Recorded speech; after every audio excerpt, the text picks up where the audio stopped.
Hello friends, வணக்கம். Welcome to Valli Murugan சமையல். இன்றைக்கி நம்ம கோதுமை மாவு பயன்படுத்தி சுகர் இல்லாமல் நாட்டு சக்கரை பயன்படுத்தி ப்ளம் கேக் எப்படி செய்கிறதுன்னு பார்க்க போகிறோம். ஸோ இந்த ப்ளம் கேக் வந்து வெறும் கிறிஸ்மஸ் நியூ இயர்க்கு மட்டும் இல்லைங்க, எப்போ வேணாலும் நம்ம வீட்டில் செய்யலாம். ரொம்ப ஹெல்த்தியானதும் கூட.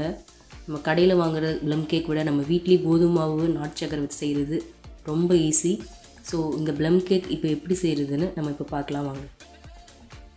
ஸோ மைதா, சுகர், முட்டை இதெல்லாம் எதுவுமே தேவையில்லைங்க. நம்ம ஈஸியாக வீட்டில் இருக்க பொருளை வச்சு இந்த ப்ளம் கேக் ஈஸியாக செஞ்சிடலாம். வாங்க இது எப்படி பண்ணுறதுன்னு பார்க்கலாமா.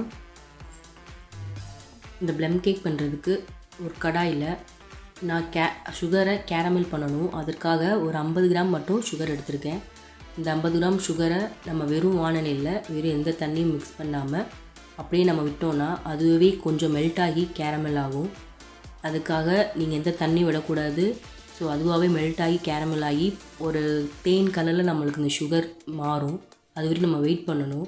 அந்த தேன் கலரில் மாறினதும் நம்ம ஒரு 1/2 டம்ளர் வந்து சுடுதண்ணி சேர்க்கணும். எதுக்காகனா அப்போ தான் அந்த கேரமல் பண்ணுறது நமக்கு அப்படியே லிக்யூடாக இருக்கும். இல்லைன்னா அது கெட்டியாகி சாக்லேட் மாதிரி ஆகிடும். அது நம்ம திருப்பி நம்மளால் யூஸ் பண்ண முடியாது. ஸோ இப்போ பாருங்கள், தேன் கலரில் மாறிடுச்சு.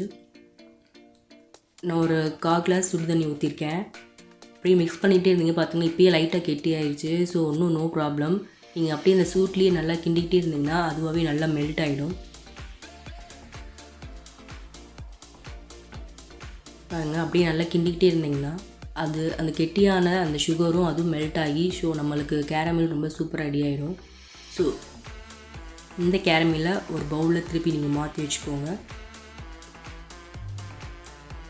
இந்த ப்ளம் கேக்குக்கு முக்கியமானது வந்து திராட்சை பழம் தாங்க. கருப்பு திராட்சையும் ஒரு வெள்ளை திராட்சையும் ஒரு 50 கிராம் அளவு நான் எடுத்து சுடுதண்ணியில் போட்டு நல்லா வேக வச்சு எடுத்து வச்சுருக்கேன். அது தனியாக எடுத்து வச்சுக்கோங்க. இப்போ ஒரு மிக்சர் ஜாரில் நான் ஒரு 200 கிராம் அளவு நாட்டு சக்கரை எடுத்திருக்கேன். ஸோ இந்த ப்ரௌன் சுகரோட நம்ம சில எக்ஸஸான ஒரு 3 ஸ்பைசஸ் சேர்க்க போகிறோம். இந்த ஸ்பைசஸ் தான் ப்ளம் கேக்கு உண்டான முக்கியமான பொருள். அது என்னென்னா 2 இன்ச் பட்டை, ஒரு 5 ஏலக்காய், 4 கிராம்பு, அவ்வளோதாங்க. இந்த நாட்டு சர்க்கரையோட இந்த ஸ்பைசஸும் சேர்த்து நம்ம மிக்ஸி ஜாரில் போட்டு நல்லா பிளெண்ட் பண்ணிட்டு வர போகிறோம். பாருங்கள், நல்லா பிளெண்ட் பண்ணியாச்சு. அந்த ஸ்பைசஸும் நாட்டு சர்க்கரையும் சேர்ந்து பிளெண்ட் பண்ணதை அந்த ஸ்மெல் வந்து இப்போயே நமக்கு அந்த ப்ளம் கேக் ஸ்மெல் செம்மையாக அடிக்கும். நீங்கள் ட்ரை பண்ணி பாருங்கள். இப்போது இதை மிக்சர் ஜாரில் அடித்ததை தனியாக எடுத்து வச்சுட்டு ஒரு மிக்சிங் பவுலில் ஒரு 1/2 கப் கர்ட் எடுத்திருக்கேன்.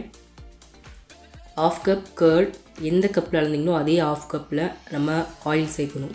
வாசனை இல்லாத எந்த ஆயில் வேணால் சேர்க்கலாம். சன்ஃப்ளவர் ஆயில் சேர்த்துக்கோங்க. சன்ஃப்ளவர் ஆயில் ஒரு 1/2 கப் சேர்த்துக்கோங்க. இப்போது இந்த தயிரையும் இந்த ஆயிலையும் நல்லா கலந்து விட்டு நல்லா மிக்ஸ் பண்ணிக்கோங்க. ரெண்டுமே நல்லா மிக்ஸ் ஆகிற அளவுக்கு நல்லா மிக்ஸ் பண்ணிக்கோங்க. ஓகே, இப்போ நல்லா நம்ம மிக்ஸ் பண்ணியாச்சு. இதோட இப்போ என்ன சேர்க்க போகிறோம்னா நம்ம பிளெண்ட் பண்ணி வச்சுருக்கோம் இல்லையா நாட்டு சக்கரையோட ஸ்பைசஸ், அதையும் ஜலிச்சு இதோட ஆட் பண்ணிக்கோங்க. ஸோ ஜலிச்சு சேர்த்தா தான் நமக்கு அதுக்கு திப்பியாக இருக்கிற பொருளாக நம்ம வெளில வந்துடும். ஸோ இப்போது நல்லா ஜலிச்சாச்சு. நிறைய திப்பி இதில் வரும். ஸோ நல்லா கழிச்சிட்டு இப்போ கர்டு, ஆயிலு, நாட்டு சக்கரை, நான் ஸ்பைசஸ் மிக்ஸ் பண்ண அந்த மிக்சரை நல்லா கலக்கணும். நல்லா கலந்துட்டு இப்போ இதோட நம்ம என்ன சேர்க்க போகிறோம் அப்படின்னா கோதுமை மாவு. மைதா மாவு செய்யலை, நான் கோதுமை மாவில் தான் பண்ணியிருக்கேன். 1 கப் கோதுமை மாவு, அதையும் நம்ம ஒரு ஜல்லடையில் போட்டு நல்லா ஜலிச்சுக்கணும். இதுக்கு தேவையான ஒரு 1/2 teaspoon baking soda and 1 teaspoon baking powder, ஒரு பிஞ்ச் அளவு சால்ட், அவ்வளோதாங்க. இதனாலையும் நல்லா ஜலிச்சு நம்ம ஏற்கனவே மிக்ஸ் பண்ணி வச்சுருக்கிறதோட இதையும் போட்டு நல்லா மிக்ஸ் பண்ணி வச்சுக்கணும்.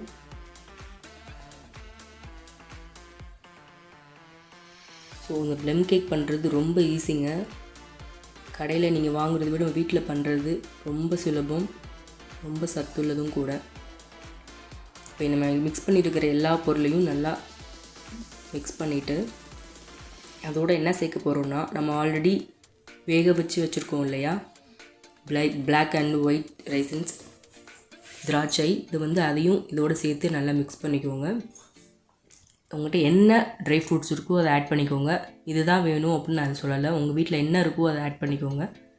ஒரு கேஷ்யூ நட் ஒரு 50 நம்பர்ஸ் எடுத்திருக்கேன். ஒரு பாதாம் அண்டு பிஸ்தாவோட ஒரு 10 நம்பர்ஸ் அதையும் நல்லா கட் பண்ணி நம்ம சேர்த்துருக்கேன். அது பார்த்திங்கன்னா டூட்டி ஃப்ரூட்டி கலர்ஸ் எல்லா கலர்ஸும் மிக்ஸ் ஆகி இருக்கும் இல்லையா, அது ஒரு 50 கிராம்ஸ் சேர்த்துருக்கேன். அடுத்து பார்த்திங்கன்னா செர்ரி, ஒரு செர்ரி வந்து நமக்கு ஒரு 8லேருந்து ஒரு 10 நம்பர் வரையும் சேர்த்துருக்கேன் கட் பண்ணி. இந்த ப்ளம் கேக்குக்கே நம்ம இந்த ட்ரை ஃப்ரூட் சேர்க்குறதாங்க ரொம்ப இதுவே பார்க்க அழகாகவும் இருக்கும், நம்ம சாப்பிடவும் ரொம்ப டேஸ்ட்டாக இருக்கும். ஸோ உங்கள் வீட்டில் என்ன இருக்கோ அதை சேர்த்துக்கோங்க. இது வந்து பம்கின் சீட்ஸ், நம்ம வந்து மோதிச்சூர் லட்டுலாம் சேர்ப்பாங்க இல்லையா, இருக்கிறத உங்கள் வீட்டில் என்ன இருக்கோ அதை சேர்த்துக்கோங்க, அவ்வளோதாங்க. ஸோ இது எல்லாத்தையும் நல்லா மிக்ஸ் பண்ணிக்கோங்க. மிக்ஸ் பண்ணிவிட்டு நம்ம இப்போ கேரமல் பண்ணி வச்சுருக்கோம் இல்லையா சுகரு, அதையும் இதில் ஆட் பண்ணிக்கணும். ஸோ இந்த கேரமல் எதுக்காகனா நமக்கு ப்ளம் கேக் செம்ம டேஸ்ட்டாக சூப்பராக இனிப்பாக வர்றதுக்காகவும் அந்த கலர் கொடுக்கறதுக்காகவும் தான் நம்ம கேரமல் பண்ணுறோம்.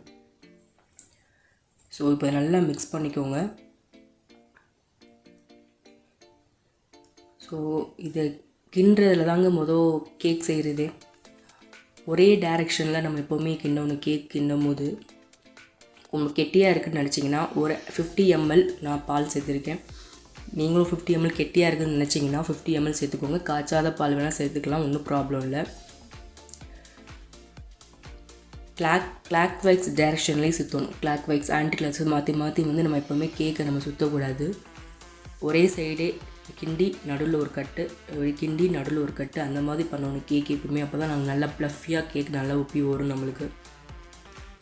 ஸோ அவ்வளோதாங்க. இப்போ கேக் பேஸ் வந்து ரெடி ஆயிடுச்சு. இதை நான் தனியாக எடுத்து வச்சுருங்க. இப்போது நான் ஒரு கேக் டீனில் ஆல்ரெடி கேக் டீனில் சுற்றி நெய் தடவி வச்சுருக்கேன். நெய் தடவி அது மேலே பட்டர் ஷீட் போட்டு அந்த பட்டர் ஷீட் மேலே நெய் தடவி வச்சுருக்கேன். சுற்றி சைடும் நான் பட்டர் ஷீட் ஒட்டியிருக்கேன். சப்போஸ் கேக் வெளியில் வராமல் இருக்கிறதுக்காக அந்த பட்டர் ஷீட் போட்டிருக்கேன். நான் இந்த கேக்கை இப்போது மோடில் ஊற்ற போகிறேன்.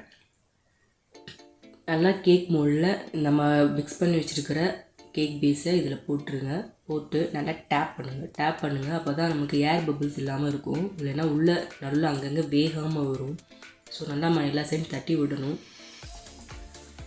தட்டி விட்டு இப்போது நம்ம கேக் வைக்கிறது நான் வந்து கேஸில் தான் வைக்க போகிறேன். ஸோ கடாயில் நான் தூள் உப்பை போட்டு ஒரு 10 minutes அதில் ஒரு ஸ்டாண்ட் போட்டு ப்ரீஹீட் பண்ண போகிறேன். ப்ரீஹீட் பண்ணால் தான் நம்ம கேக் நல்லா வரும். ஸோ ஒரு மூடி போட்டு அதை அதை ஓட்டையும் ஒரு பேப்பர் வச்சு அடைச்சிருங்க. ஒரு 10 minutes நல்லா ப்ரீஹீட் ஆகட்டும், அதுக்கப்புறம் பார்க்கலாம். இப்போ 10 minutes ப்ரீஹீட் ஆகிடுச்சு. ஸோ இப்போ நம்ம ரெடி பண்ணி வச்சுருக்க கேக் டின்னை பார்த்து பத்திரமா வைங்க. கடாய் ரொம்ப சூடாக இருக்கும். ஸோ பார்த்து பத்திரமா வச்சு இதை மூடி வச்சு 1லேருந்து 1.25 மணி நேரம் தாராளமாக ஆகும் சில பேருக்கு. அதனால் பயப்படாதீங்க. ப்ளம் கேக் செய்கிறதுக்கு என்னடா 40 minutes ஆகிடுச்சு இந்த வேகலைன்னு நினைக்காதீங்க. எனக்கு 1.25 மணி நேரம் ஆச்சு எனக்கு. ஸோ இதுக்கு ஒரு 10 minutes கழித்து திருப்பி எடுத்து உங்களுக்கு என்ன ட்ரை ஃப்ரூட்ஸ் இருக்கோ அதை வச்சு நீங்கள் டெக்கரேட் பண்ணிக்கோங்க. ஸோ நான் டெக்கரேட் பண்ணிட்டேன். ஸோ இப்போ இதை ஒரு மூடி போட்டு நான் ஒரு 1 hour கழிச்சு எப்படி இருக்குன்னு சொல்கிறேன். ஓவனில் வைக்கிறதா இருந்தால் 180 degree Celsiusல ப்ரீஹீட் பண்ணிவிட்டு இதே 50லேருந்து ஒரு 55 minutes நீங்கள் ஓவனில் வைக்கணும்.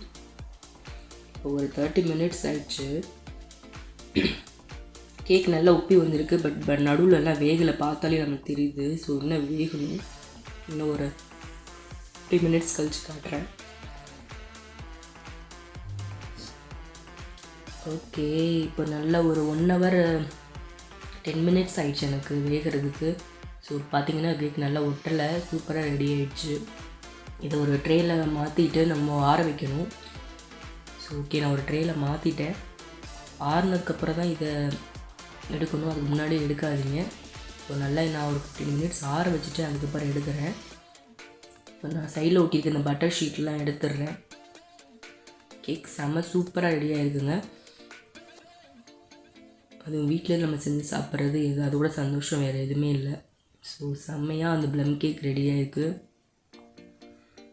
பட்டர் ஷீட்டில் எதுவுமே விட்டல, சூப்பராக ரெடி ஆகிருக்கு. அதுவும் கடாயில் நம்ம வச்சது. ஓகே, செம்ம சூப்பராக ரெடி ஆகிடுச்சு இந்த ப்ளம் கேக்கு. ஸோ இந்த ப்ளம் கேக்கு ஸ்பெஷல் என்னென்னா, அந்த ப்ளம் கேக்கை கட் பண்ணும்போது நம்ம உள்ளே போட்டிருக்கிற அந்த ட்ரை ஃப்ரூட்ஸ்லாம் உதிரும் பார்த்தீங்களா, அதுதான் அதில் மெயினே. அதில் அச்சு எடுத்த மாதிரி பட்டர் ஸ்காட்ச் கேக்கோ அதெல்லாம் வரும்ல, அந்த மாதிரி வராமல் நம்ம கேக் கட் பண்ணும்போது உதிரும் இல்லையா, அதான் ப்ளம் கேக்கு. ஸோ இந்த மாதிரி நமக்கு வருதான்னு இப்போ ட்ரை பண்ணி பார்க்கலாம் கட் பண்ணும்போது. ஓகே, கலரும் செம்ம சூப்பராக இருக்குது. தொடர்பு ரொம்ப ஸ்பாஞ்சியான கேக்கு, அதுவும் கோதுமை மாவில் நாட்டு சர்க்கரை போட் பண்ணுறது செம்ம சூப்பராக இருக்குது. நம்ம கட் பண்ணி பார்க்கலாம். நாட்டு சர்க்கரையோட இந்த ப்ளம் கேக் ஃபஸ்ட் டைம் இப்போ செஞ்சுருக்கிறது. ஓகே, கட் பண்ணியாச்சு. கட் பண்ணி இது எப்படி இருக்குதுன்னு பார்க்கலாம். செம்ம சூப்பராக இருக்குங்க. இது சாப்பிட்டு பார்த்தோன்னா இன்னும் செம்ம டேஸ்டியாக இருந்தது, சான்ஸே இல்லை. இதை தாராளமாக நீங்கள் 1 வீக் ஒரு ஏர்டைட் கண்டெய்னரில் வச்சு நீங்கள் சாப்பிட்லாம், ஒன்றும் கெட்டே போகாது. ஸோ சூப்பராக இருந்துச்சு. நீங்கள் கண்டிப்பாக இதை ட்ரை பண்ணுங்கள். நியூ இயர், கிறிஸ்மஸ் மட்டும் இல்லை, வீட்டில் எந்த ஃபங்க்ஷன்னாலும், உங்கள் டாட்டர் அண்ட் சன் பர்த்டேனாலும் ட்ரை பண்ணி பாருங்கள். கண்டிப்பாக இந்த வள்ளிமுருகன் சேனலை சப்ஸ்கிரைப் பண்ணுங்கள், கமெண்ட் பண்ணுங்கள், லைக் பண்ணுங்கள், உங்கள் ஃப்ரெண்ட்ஸ் அண்ட் ரிலேட்டிவ்ஸ்க்கு ஷேர் பண்ணுங்கள். நீங்கள் செஞ்சு பார்த்து எனக்கு கண்டிப்பாக கமெண்ட் எப்படி இருக்குன்னு சொல்லுங்கள். ஸோ மீண்டும் அடுத்த ரெசிபியில் சந்திக்கிறேன். வணக்கம்.